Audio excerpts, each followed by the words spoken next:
Hey man, what up man? Tuesday, February 4th in the NBA. We've got a 7-game NBA slate. In this video though, I'm going to give you 3 of my best bets. One of them is a player prop. Like I said, 7-game NBA slate. So let's waste no more time and let's get it. Now, if you didn't tell yesterday, I don't know what you're doing because we hit our 2-unit play, 2 in one day.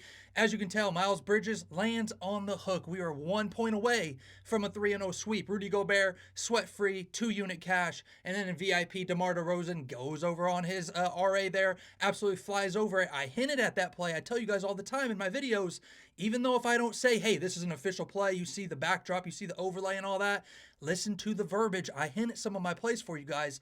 I'm not guaranteeing that every play that I hint at, I'm on, but there are some plays. Yesterday, a lot of the leans cashed. DeMar DeRozan was one of the plays that I kind of hinted at. Did have it in VIP. 2 in one day, cash it. Nice winning start to the week. Let's jump right into the first game. Let's waste no more time because we got some plays today to get to, and hey, no more fluffing around. Dallas Mavericks versus the Philadelphia 76ers here. Now, Philadelphia, surprising favorites here. I don't know what to think here because Joel Embiid is questionable. Eric Gordon, questionable. Cody Martin, or Caleb Martin, questionable. 3 guys that are out or questionable. The biggest name there, obviously, is Joel Embiid, though. If Joel Embiid comes back, do you trust him? I don't. I still lean the Mavs. I feel like I don't know what's going on here. Even if Embiid comes back, is he really going to play 30, 35 plus minutes? I don't know, man. This is a game that I don't really like today, but I do lean the Mavericks here as an underdog. Now, they haven't been great as an underdog if you're looking over their last 13 games, 4-9 against the spread in their last 13 as an underdog. In this spot, though, I don't feel like they should be underdogs. I still feel like they should be favored. Now, I know they did just make that trade. Everybody knows Luka's gone. But still, in my opinion, in my opinion, it's not like you're not like you traded away really anybody else.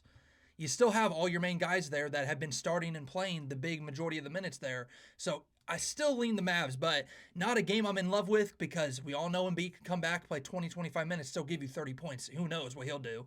So in this game, it's more of a, hey, let's sit back and evaluate, kind of see what Embiid does. Does he play? His point line's at 22.5 today. My guess is he's not playing more than 25 minutes. I have taken Embiid on his first game back from injuries before. He'll have some good games, but he'll land at like 20, 21 points, not hit it. I feel like a lot of people are going to be on his over because he's a big name guy. For me, I'm staying away from this one. I do think he could eat versus Daniel Gafford, though. I really do. I think he could get up to the foul line 10 times tonight. He could have 20 points in the first half. Like, against Gafford, this matchup doesn't scare me, but just his minutes, kind of how, and we know what Embiid's been doing, just it's all over the place. Some player props for the Mavs here. I mean, Kyrie's still at 24.5. I still feel like that's halfway low. I'm not big on PJ Washington today, unless if it is rebounds. I do know power forwards against the 76ers when Embiid plays. Usually the power forwards there get a decent amount of boards. PJ Washington's line today is like 8.5. I don't love that high of a line for PJ Washington. I know he's been having some big rebounding games recently, but I'm just not big on that high of a line for him. If it was in that 6.5, 7.5 area, which is where I think it'll level out in about 10 games, after the All-Star break, you'll see PJ Washington's line at 6.5, 5.5. So to see it up at 8.5, just don't love it, even though I know it's really him and Daniel Gafford grabbing boards right now. Still just don't love it. But for Kyrie today, 24.5 points. He's been going over that last couple games against the Sixers here. I mean, I don't mind it. I don't mind his points at 24.5 if you're loving it, but I'm just not big on this game, guys. I'm really not. I mean, I'm going to look at his assists real quick because I did not look at his assists. 4.5. The games that he's getting his assists, I know you see Kyrie last couple games, last 5-10 games. He's had some games going over 4.5 assists.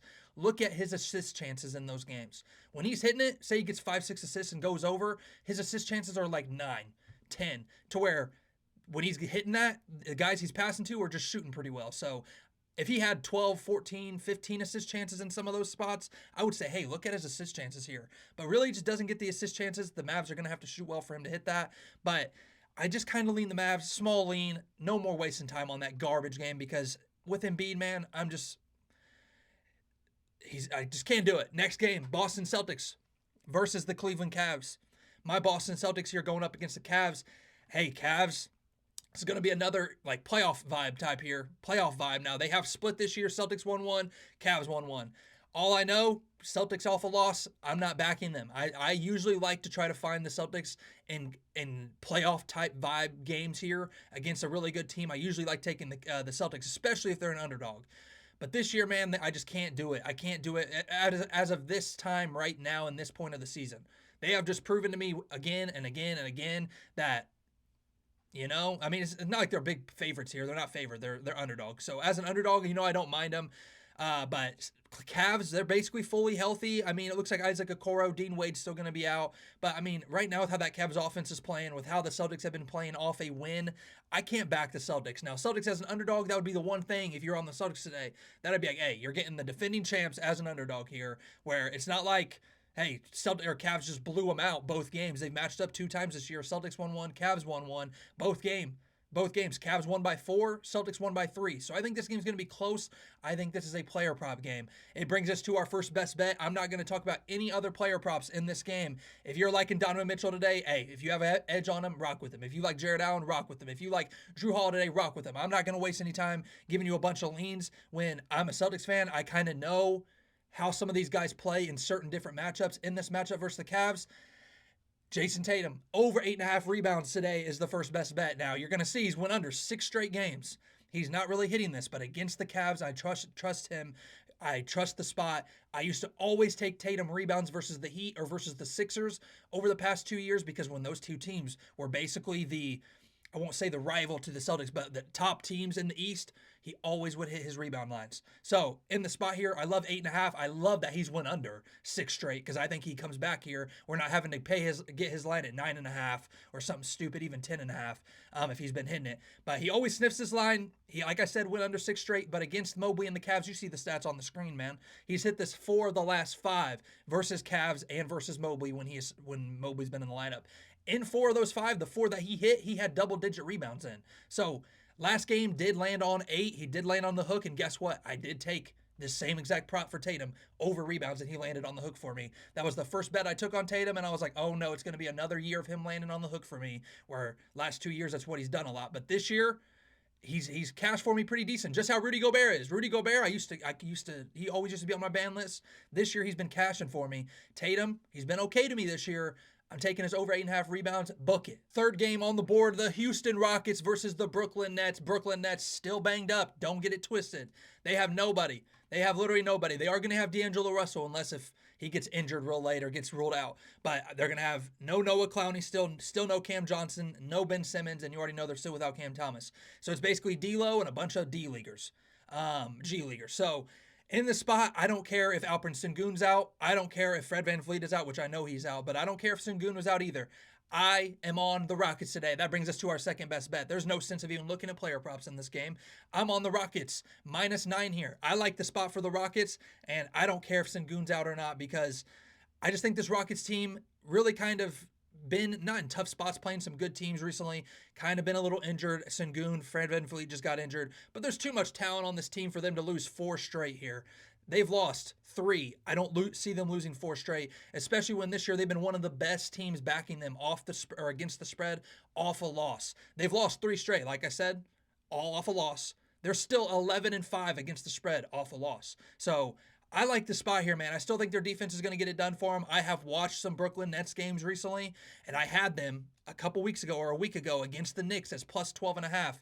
They only lose by 4. I always have said, in this for the Nets, when they have their guys healthy, when D'Lo's healthy, Ben Simmons is healthy, Cam Johnson is healthy, they hang in these games. They hang in these games against these good teams. But when it's literally just going to be D'Lo out there with a bunch of role players, Cam Johnson's not there, all those guys I listed off, I like the Rockets here -9, and I think it's an absolute blowout today. I think the Nets are going to struggle to score 90, 95 points. So give me the Nets here -9. I think they blow them out today. Fourth game on the board, the New York Knicks versus the Toronto Raptors. New York only about 4-point favorites here, and I know you're surprised about it, man.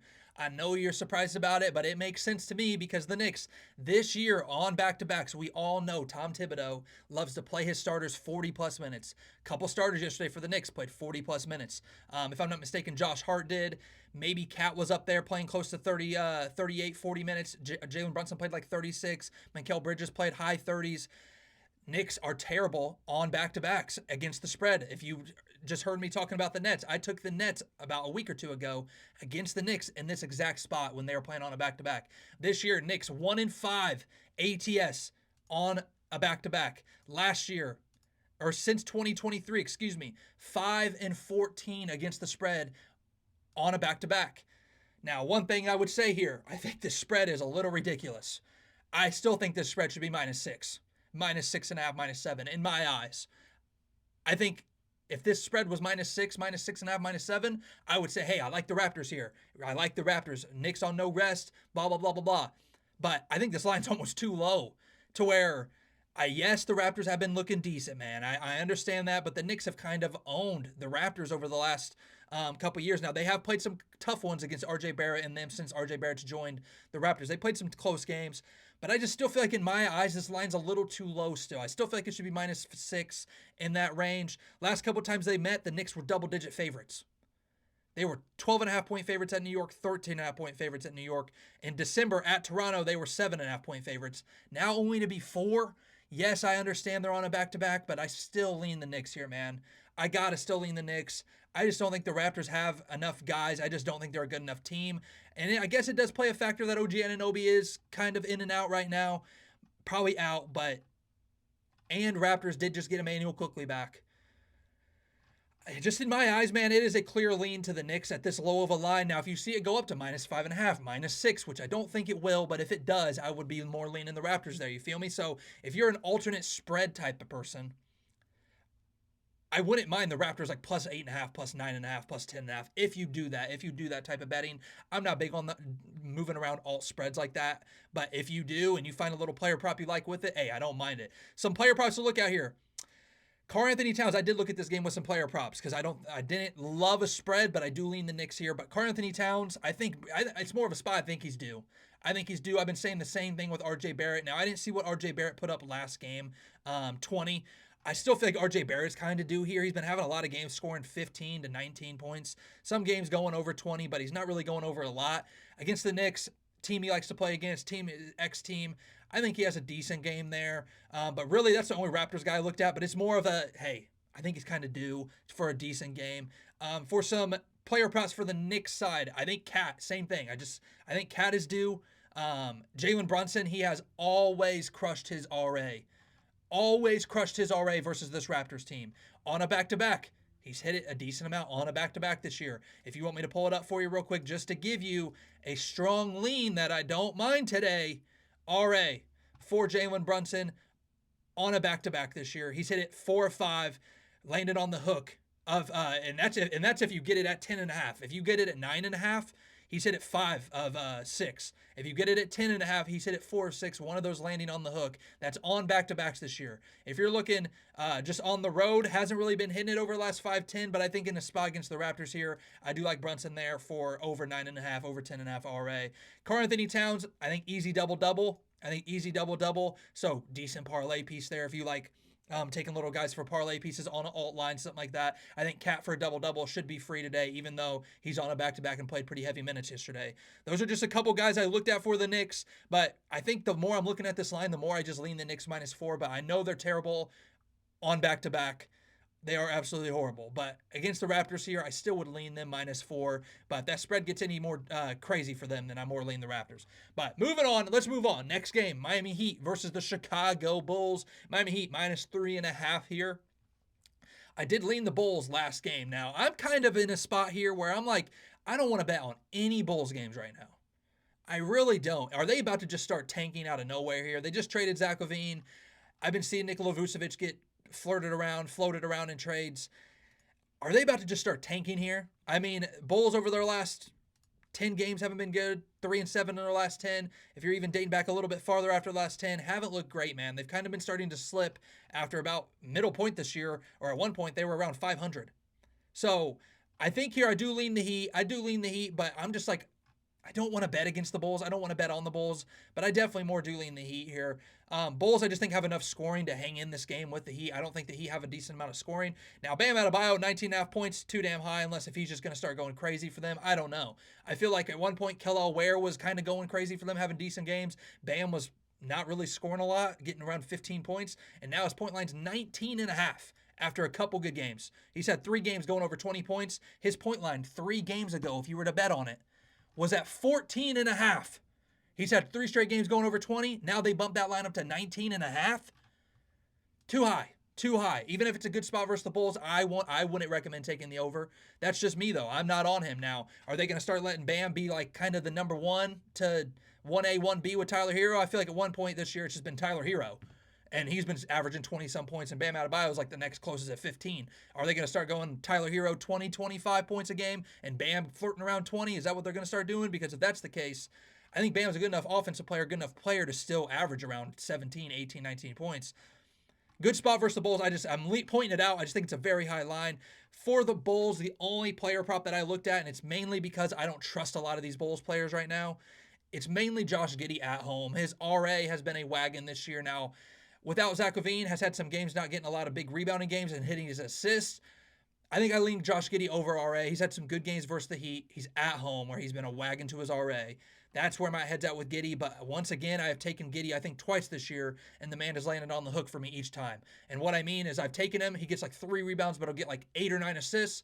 Or he goes out there and gets 8 or 9 rebounds, but gets 3 assists and still somehow lands on the hook for me. So I'm staying away from Giddey, staying away from the Bulls. I lean the Heat. Pointed out some player props there. You do with that what you will, but let's move on. Second to last game, I do have a best bet in this game as well. Los Angeles Lakers versus the LA Clippers. Los Angeles Lakers, pretty big underdogs here, about 8, 9-point underdogs. I think for good reason, though, man. The Lakers, they're on a little bit of a road trip here. They played at Golden State, flew over to the East Coast to play Charlotte, faced Philadelphia on a back-to-back. So faced Charlotte, then Philadelphia on a back-to-back. Faced Washington, faced New York, and now they're traveling all the way to the West Coast here against one of the best defenses at home. I think the Lakers, if you look at it, last 5 or so games, their defense is looking good, but their defense is looking good versus bad teams. Against the Warriors, the Hornets, Sixers, they allowed 118. That was the game they lost there on the road. 96 points allowed to the Wizards, terrible offense, and then beat the Knicks, which I know the Knicks. I leaned the Lakers in that game. I really thought, hey, LeBron going into Madison Square Garden, he's going to show up. I think in this spot, it's just too tall of a task against this good of a defense. That Knicks defense, middle of the NBA, if not below average. They are in that 15th to 20th ranked in the NBA in defensive rating. So they're not top 10. They're not. So I think the Clippers here, top 2, top 3 defense, especially at home. I lean the Clippers minus 8.5. Some player props. I'm not huge on any. James Harden's he's always flirting with the double-double. James Harden's always scoring about 15 to plus 20 plus points versus the Lakers and getting 8, 9, 10 plus assists versus the Lakers. So if you're like Harden in some way, rock with it. I did look at some Lakers players, but nobody that, is even worth talking about giving you a lean or an over to. I just kind of heavy lean to the Clippers there, but brings us to our second best bet. It's not the Clippers, but it is the under 221.5 in this game. Mainly because I think Lakers, their offense looked pretty decent versus the Knicks last game, looked decent versus the Wizards. Now they're going and facing one of the toughest defenses in the NBA against the Clippers. I like the Clippers here already, but I do lean the under. I think the Lakers, excuse me, they've been relying a lot on LeBron, especially last game versus the Knicks. I just think Clippers have a good enough defense to where they're going to slow down the Lakers. And Lakers defense, they just got Vanderbilt back. He's probably their best defender, him and Dorian Finney-Smith, the best defenders there. And if you look, their defense hasn't looked bad over the last 5-10 games. But like I said, it's against bad opponents. But I still feel like all the travel for the Clippers, all the travel for the Lakers, both teams have been traveling a little bit on road trips, traveling back home. I feel like their legs aren't going to be underneath them to the fullest extent.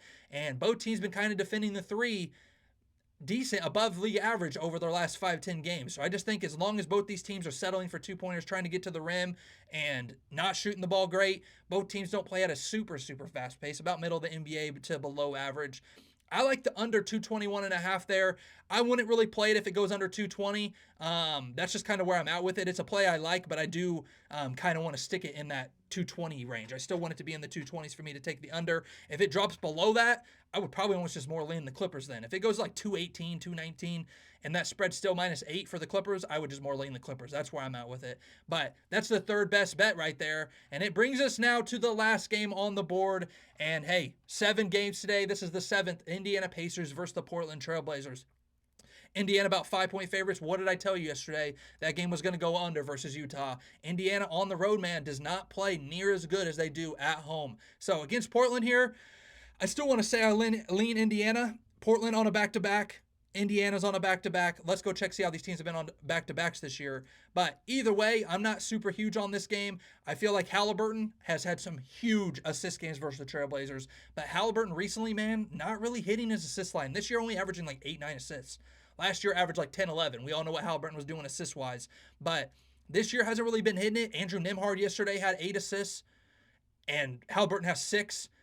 I think in this spot on a back-to-back, usually the way it's gone for the Pacers on back-to-backs, if you're just looking off of graphs, usually it's Pascal Siakam or Tyrese Halliburton balls out on the first half of a back-to-back, and then the second half, the other player shows up. So today, Halliburton only had 6 assists last game. I'm kind of leaning his over. I have taken Halliburton on this type of exact spot where, hey, on a back-to-back, I've taken him, and he's crushed for me. But this year just kind of hasn't been hitting his assist line that much. And now with Andrew Nembhard back, man, maybe Andrew Nembhard sits today. He's been out with a back injury a little bit recently. Did just play yesterday. They're on a back-to-back. If Andrew Nembhard gets ruled out, I like Halliburton assist today. But on back-to-backs, Portland 6-1-1 against the spread this year on a back-to-back. Pacers 2-4. 2-4. If you even want to date back to 2023. So both these teams kind of similar over the last year or two. I would say Pacers team very similar, a lot of the same roster. They are just as bad as the Knicks, man, against the spread off on no rest. 5-14 on back-to-backs against the spread since 2023. That is not very good. That is league worst since 2023.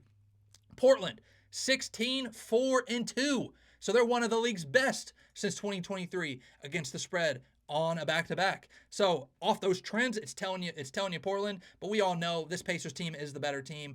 But in this spot, it's a stay away for me. Like I told you, I think Halliburton over assists is my strongest lean, but I kind of need Andrew Nembhard to be out for me to really want to officially take that. If it's 8.5 at like plus odds, I would still take that even with Andrew Nembhard. I think at plus odds, they're giving it to you at a pretty decent number. So at plus 115 for 8.5, I don't mind it. I would still take that. But I would really hope it would be without Andrew Nembhard and still 8.5 at plus odds, 8.5 minus 105 without Andrew Nembhard. That's where I'm at with that. I really do like the spot there for him against the Trailblazers team that he's crushed it versus just this year hasn't really hit it much. So in this game, I'm probably almost one to stay still lean the under at 234. I still kind of want to say I lean the under. I just think the Pacers on the road don't really have these high scoring games on the road. Yesterday, their offense didn't look great against one of the worst defenses in the NBA. Portland's defense is better than Utah's, even though it's not great. They're on a back-to-back, so maybe their defense sucks here. But Portland, the reason they've been going over recently is because they put up 121 points, 127, 119, 125. Big scoring games. If you look at their previous 5 games before that, 108, 102, 101, 116, 113, 103. I think they put up more in that 110 to 115 range, and I think the Pacers, even if they put up 120, it's still going to be flirting with that under. So I lean the under there, but no strong leans in that game. I mean, I had some other games I definitely had some stronger leans in. But hey, 7-game NBA slate. If you use code GOBEAR today, you will get 50% off any VIP package. Got 1 or 2 plays in VIP along with the 3 that I gave you in this video. So we're ready to cash out, man. Let's keep on crushing. I told you guys the beginning of the weeks have been money for us, man. Monday, Tuesday, Wednesday seems like we've been having more winning days, a lot more winning days than losing days. On the weekends though, man, we've just been getting crushed. So like I said yesterday, I just got to reevaluate kind of what I'm taking on the weekends because the weekends have been really what's been just dragging our weeks down. We're up 3 units heading into the weekend and then somehow we blow it away on the weekends, man. So hey, got to stay disciplined. Let's keep on rolling, man. Let's make it 2 straight winning days. I'll see you guys back here tomorrow, man. That is the February 4th NBA slate. Drop a like if you guys made it to this very end of this video, or if you're tailing any of these plays today and you already know. Let's go.